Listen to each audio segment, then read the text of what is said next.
Sridhar Radhakrishnan is an environment and climate policy observer. He is joining us on the broadcast.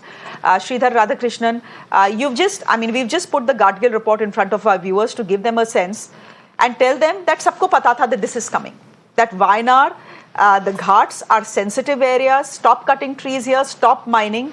Yet people weren't willing to listen. Should we blame it just on the rains, or is it human activity as well, which has led to the death of at least 116 people today? Thanks for calling me, and I must say, in the onset,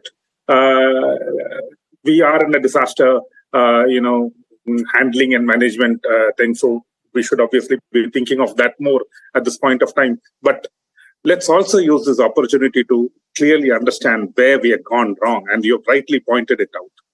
In 2011, when a government, some responsible minister or government thinks of doing something like this, do a Western Ghats ecology expert panel, get one of the best scientists and a panel to actually study this and come up with some formidable findings, which are not actually, which are not things that will throw out people and make them, lose their livelihoods. Everything. It was framed like that by vested interests. But what the report said was a lifeline for the state of Kerala, the lifeline for the whole of the Western Ghats region. And we trashed the report.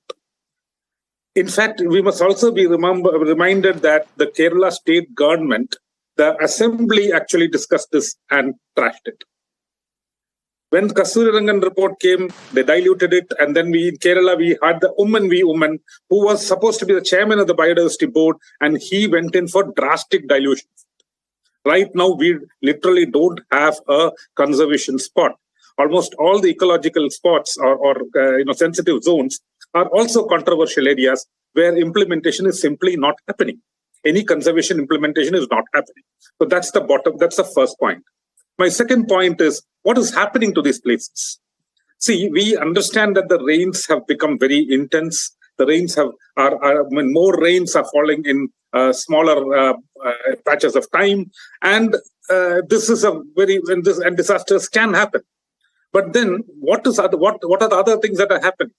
If you look at this particular region where this has happened, which is the Mepadi region, this is one of the most intense tourism destinations in the state.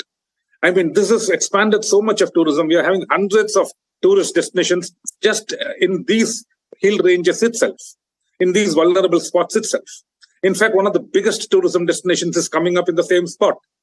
And the government of Kerala is also planning, you won't even imagine planning a tunnel road through the very same mountains, almost less than 2 kilometers from this disaster happened.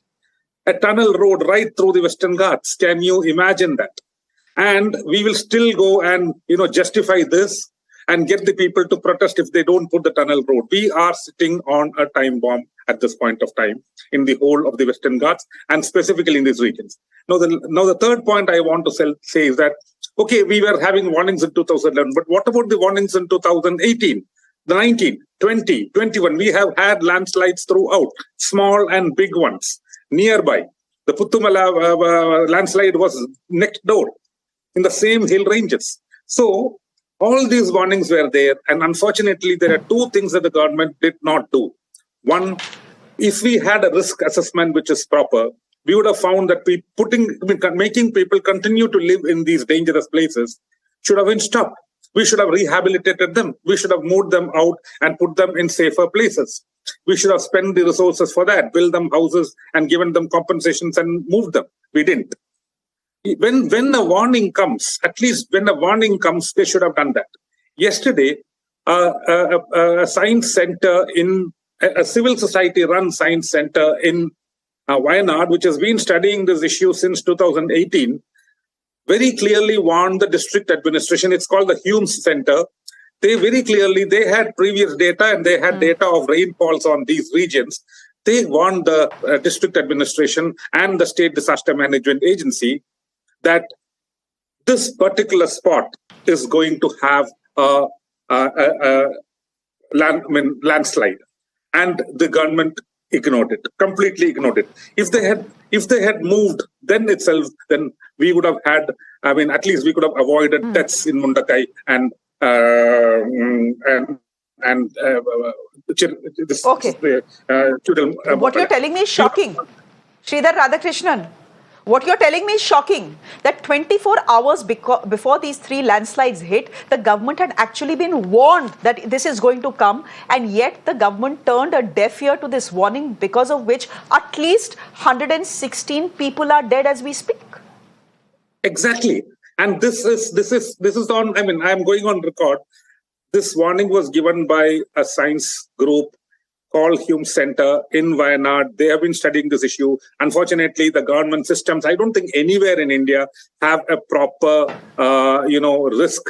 proper risk assessment systems, nor a landslide warning system anywhere established.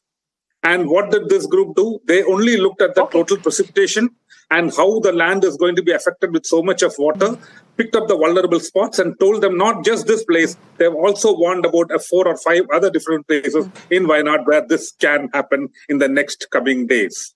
At least we should have stopped the deaths. I hope. 160 deaths, the government couldn't stop, but I hope that the warning that the Hume Center has given for other areas, at least the government doesn't turn a deaf ear and evacuates that region as soon as possible. Sridhar Radhakrishnan, thank you very much. It was good speaking to you. I hope the government of Kerala, government of Kerala and the powers that be are listening to this broadcast right now and listening to you right now.